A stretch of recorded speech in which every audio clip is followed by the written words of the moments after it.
Hello and good morning students of class 11th।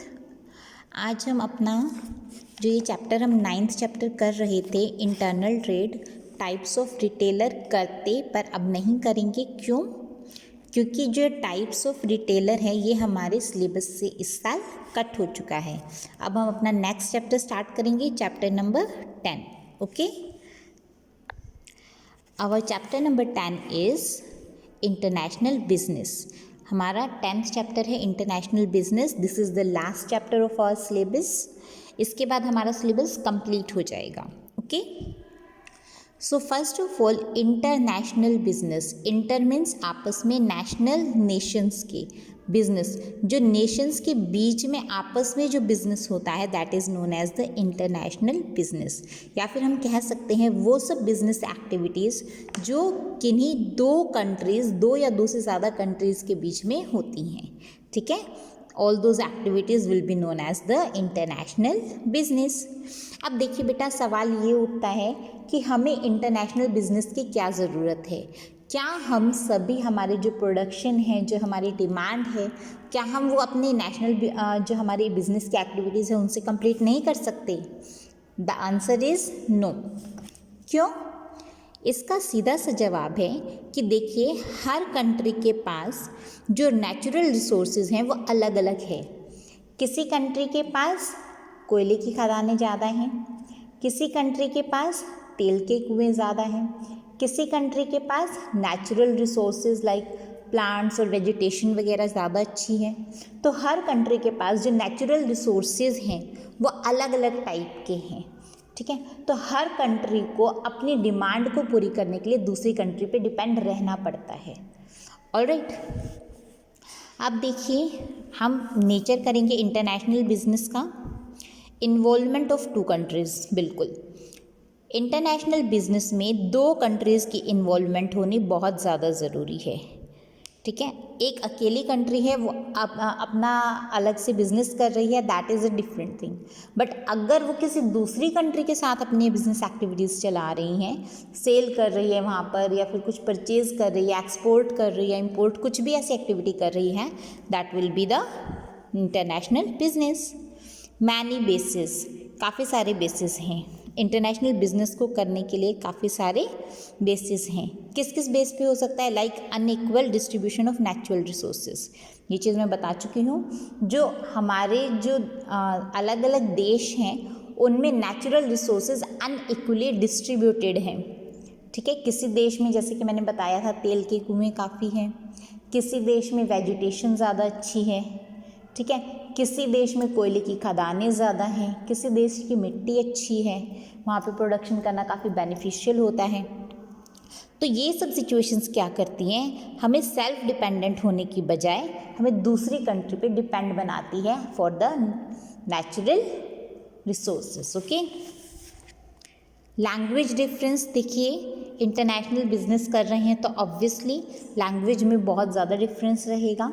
क्यों? क्योंकि हमारी कंट्री में अलग लैंग्वेज बोली जाती है, दूसरी कंट्री में अलग लैंग्वेज बोली जाती है। तो लैंग्वेज का डिफरेंस ये मेन इसका नेचर रहेगा। Comparatively more risky, international business ज़्यादा रिस्की होता है। क्यों?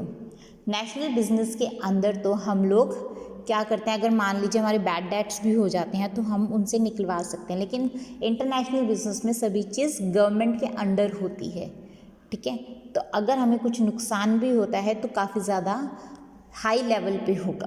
प्रॉफिट होगा वो भी हाई लेवल पे होगा, और नुकसान होगा तो वो भी हाई लेवल पे होगा।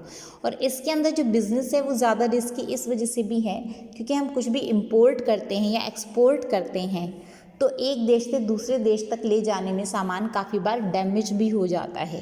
दूसरे देश तक पहुंचने से पहले हमारा सामान अगर डैमेज हो गया तो हमें रास्ते में ही काफ़ी ज़्यादा भारी नुकसान का सामना करना पड़ सकता है। गवर्नमेंट इंटरवेंशन, गवर्नमेंट इंटरवेंशन बिल्कुल, जो इंटरनेशनल बिजनेस है ये टोटली मॉनिटर किया जाता है गवर्नमेंट के द्वारा।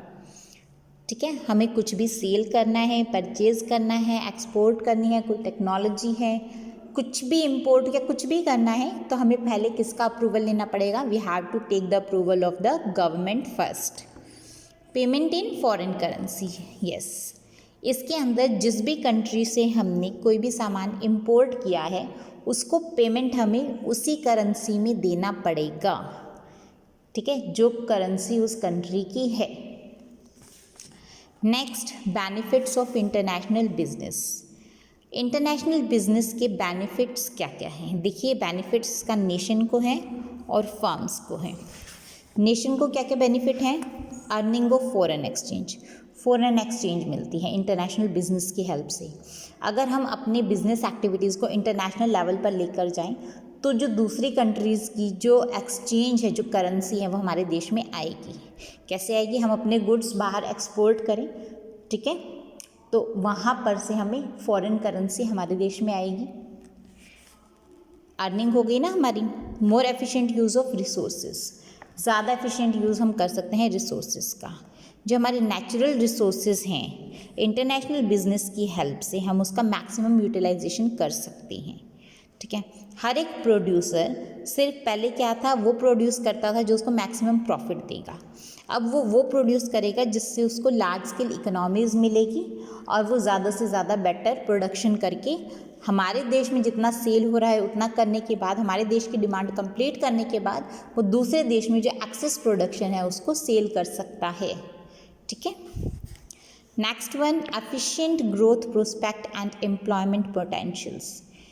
देखिए, दूसरे देशों में टेक्नोलॉजी है नई, ठीक है, रॉ मटेरियल है, टेक्निक्स हैं, वो काफ़ी ज़्यादा एडवांस हैं। उनको अगर हम अपनी कंट्री में लेकर आते हैं तो हमारे देश का जो इंडस्ट्रियलाइजेशन है वो काफ़ी बूस्ट होगा। और जब इंडस्ट्रियलाइजेशन बूस्ट होगा, एनकरेज होगा, तो उससे ज़्यादा से ज़्यादा एम्प्लॉयमेंट अपॉर्चुनिटीज़ भी क्रिएट होंगी। इंक्रीज्ड स्टैंडर्ड ऑफ लिविंग, जब हम ज़्यादा हाई टेक्निक प्रोडक्ट यूज़ करेंगे जो फॉरेन कंट्रीज़ में पहले से यूज़ किया जा रहा है, तो हमारा obviously standard of living enhance होगा। Benefits of international business to firms. Firms को क्या क्या बेनिफिट्स हैं? Prospect of higher profit. देखिए, कुछ एक ऐसे प्रोडक्ट्स हैं जो हमारी कंट्री में कम रेट पर सेल होते हैं, लेकिन अगर हम उन्हीं प्रोडक्ट्स को दूसरी कंट्री में सेल करते हैं तो वो हाई कॉस्ट पर या फिर हाई प्राइस पर हम उनको सेल कर सकते हैं कि वहाँ पर उसकी कीमत ज़्यादा होती है।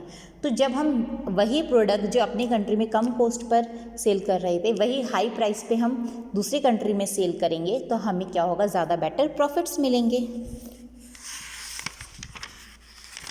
Next one, increase capacity utilisation. हमारे पास, ये मैं पहले बता चुकी हूँ इसके बारे में, अगर फर्म के पास सरप्लस प्रोडक्शन की कैपेसिटी है, मीन्स एक्स्ट्रा मशीनरी है, एक्स्ट्रा उसके पास रॉ मटेरियल है, तो वो सरप्लस प्रोडक्शन करके अपनी कंट्री की डिमांड को पूरा करने के बाद दूसरे देश में अपना जो भी प्रोडक्शन है उसको सेल करके एक्स्ट्रा क्या कर सकता है? कैपेसिटी यूटिलाइजेशन अपना कर सकता है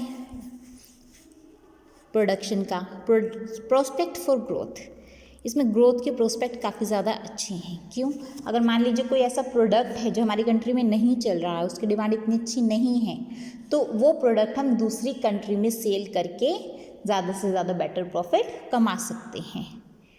वे out to intense competition in domestic market, means अगर हमारे देश में किसी प्रोडक्ट को लेके काफ़ी ज़्यादा डोमेस्टिक मार्केट के अंदर काफ़ी ज़्यादा कंपटीशन है, तो वो कंपटीशन से हम बाहर निकल के दूसरी कंट्री में उसी प्रोडक्ट को सेल करके कंपटीशन ना होने का फ़ायदा उठा सकते हैं वहाँ पर, अगर इतना कंपटीशन नहीं है तो। इम्प्रूव्ड बिजनेस विजन, देखिए, जो ज़्यादातर जो फर्में हैं आजकल क्या करने लगी है, गुडविल इंटरनेशनली क्रिएट करने में जुटी हुई है। उनको पता है इंटरनेशनल बिजनेस से उनको कितना ज़्यादा फ़ायदा होगा, तो उनका मेन एम क्या रहता है? उनका मकसद यही रहता है ज़्यादा सेल बढ़ाना नहीं, इंटरनेशनल बिजनेस में अपनी एक अलग से पहचान बनानी है, इंटरनेशनल मार्केट में पहचान बनानी है। तो जिसका बिजनेस का इंटरनेशनल मार्केट में अपनी पहचान बनाना है, तो उसका एम इसकी हेल्प से, इंटरनेशनल बिजनेस की हेल्प से पूरी तरह से कंप्लीट हो जाता है। स्कोप क्या है इंटरनेशनल बिजनेस का? कहाँ कहाँ मतलब हम यूज़ कर सकते हैं, कहाँ कहाँ इसका इस्तेमाल किया जाता है, ये लिमिटेड कहाँ तक है? ट्रेडिंग का मतलब एक्सपोर्ट और इंपोर्ट है गुड्स की, ठीक है।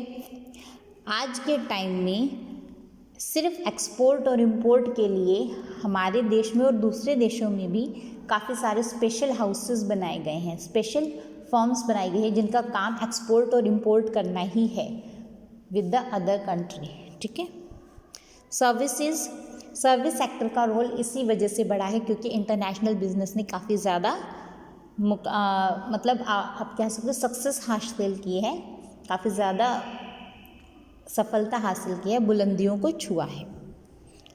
मैन्युफैक्चरिंग एंड मार्केटिंग, देखिए कुछ एक बिजनेस ऐसे हैं जो मैन्युफैक्चर करके मार्केटिंग उस प्रोडक्ट को सेल करते हैं, खुद ही मैन्युफैक्चर करते हैं, खुद ही उनको सेल करते हैं।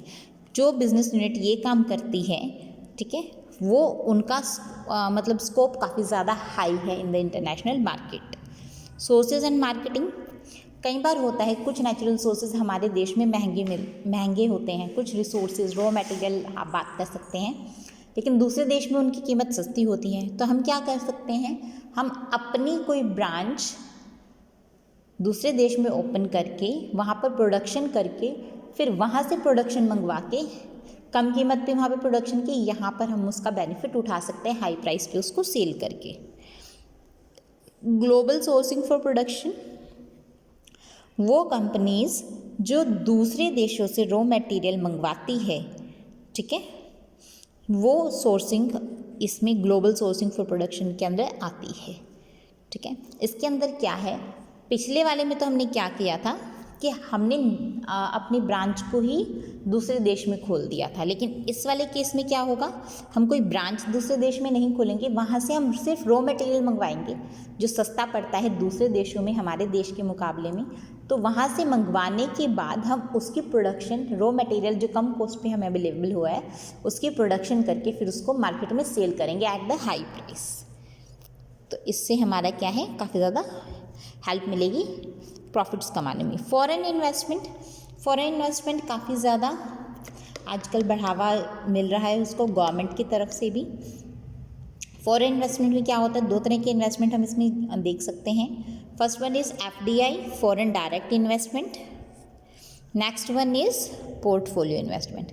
फॉरेन डायरेक्ट इन्वेस्टमेंट में प्रोडक्शन एक्टिविटीज़ में दूसरे देशों की डायरेक्टली इन्वेस्ट कर सकते हैं फॉरेनर्स, और पोर्टफोलियो इन्वेस्टमेंट में जो फॉरेन इन्वेस्टर्स हैं इन्वेस्ट करते हैं in the companies of other nation. Alright, so this is your chapter number 10। आज ये आपका चैप्टर पूरा हो गया है। वैसे अगर हम देखें ध्यान से तो ये चैप्टर आगे भी है, बट वो आपके सिलेबस से इस साल कट चुका है, ठीक है। जो import, trade, procedure and documents वाला जो ये आपको टॉपिक है और जो आगे के टॉपिक है वो सब कटे हुए हैं। तो आपका ये चैप्टर भी आज कंप्लीट हो गया। तो इसी के साथ आपकी जो बिजनेस स्टडीज़ की पूरी बुक है, सारा सिलेबस आपका कवर हो गया है। आपसे अब एक यही बात कहना चाहूँगी कि आप जितना भी अभी तक मैंने वीडियोस अपलोड की है उनको अच्छे से देखिएगा, समझिएगा। कुछ नहीं समझ में आता है मुझसे मैसेज करके प्लीज़ ज़रूर पूछिएगा, ठीक है। So that's all for today. Thank you बेटा।